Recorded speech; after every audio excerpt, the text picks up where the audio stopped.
Things are picking up. October 28th, 2012. Everything's in the water here. The wind is starting to blow. I'm going to David and Heidi's. This is how the block looks now.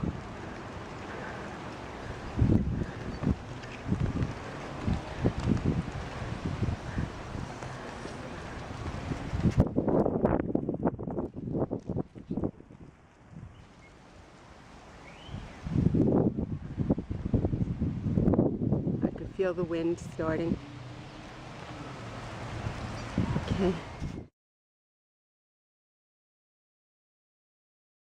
My name is Judy Greenberger. I'm 29 years old, and I am the interviewer and the son Of Judy Greenberger.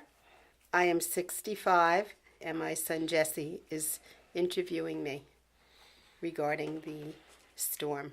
I figured we would start with just a basic narrative of your experience during the storm, starting with the evacuation order and how you dealt with that. I knew something was coming. I felt it. I went to work Friday and canceled all of my errands that I needed to do and went and got batteries. I started to get ready. And then I canceled everything I was going to do Saturday. I stayed in the house. I did laundry. I got candles out. I did everything. I thought I was in top-notch shape, that I had done it all. I planned on Sunday that I would be out of there. So, what made you decide to go to Manhattan to ride out the storm? Nothing more or less than I thought it would be a good visit with my grandchildren. And when it was over, I would get back on the train and go home. And how did you first hear about conditions at your house or near your house? I called my neighbor, Richard Landau, and we've been neighbors since 1974.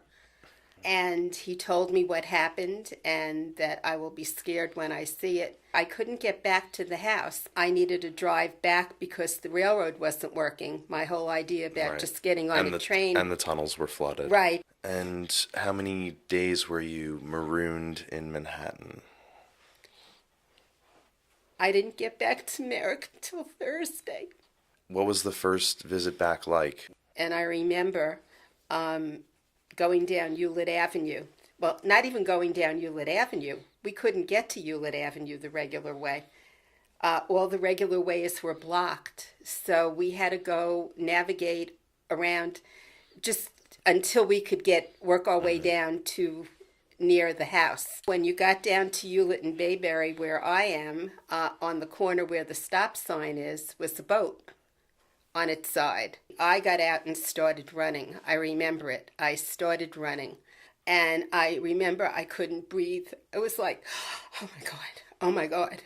I opened the door to the front and I walked in, and I remember it was so surreal.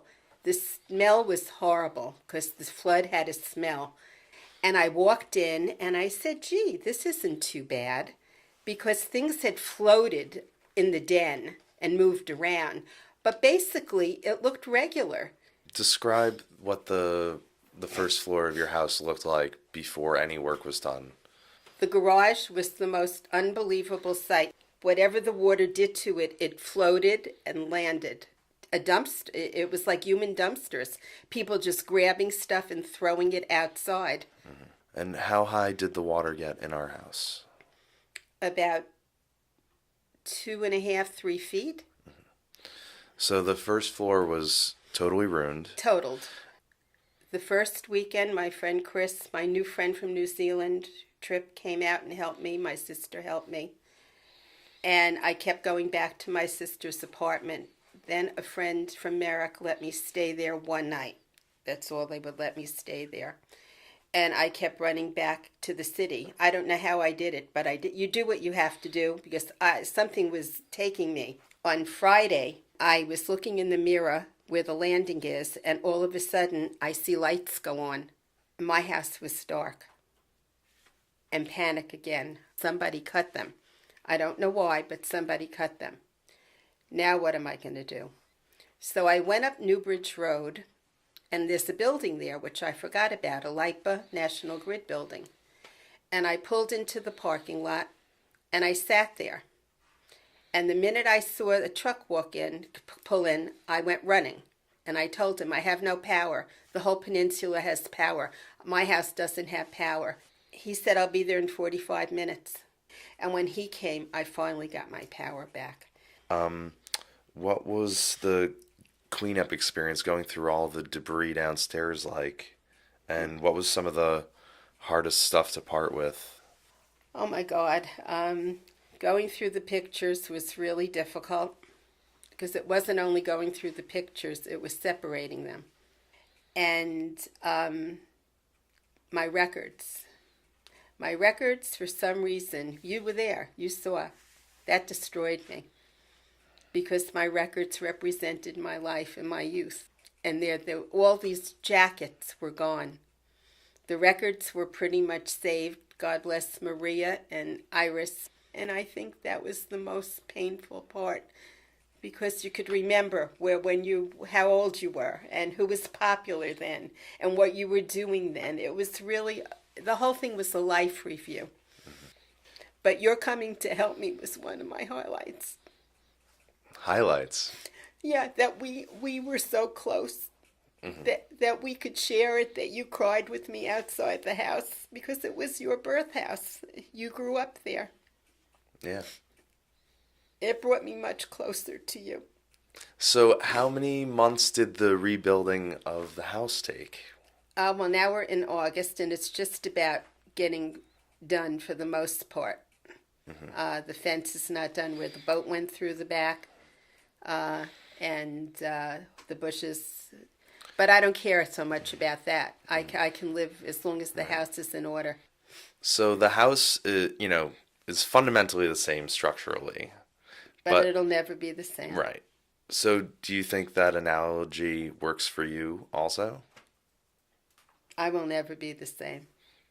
Are there any new strengths or vulnerabilities that you see within yourself that you didn't know about before Hurricane Sandy? Yes, when I look out at the water, I get really scared. And when the wind picks up, I get really scared. And when I look at the water, sometimes I don't think it's my imagination. It looks bigger or deeper or higher. And I wonder what's going to happen. Like, when is it going to happen again? Not if it's going to happen again or what will happen again. I feel more vulnerable. I feel stronger and more vulnerable. I feel both, which is the paradox of this whole thing. I guess that's what I would label it, a paradox. It's been a phenomenal experience, and as much as it was difficult, in some ways, it's hard to even say this out loud. I can hardly say it. I'm glad that it happened in some ways, because I'm profoundly changed from it. Thanks for talking to me. Thank you. I love you. Love you too.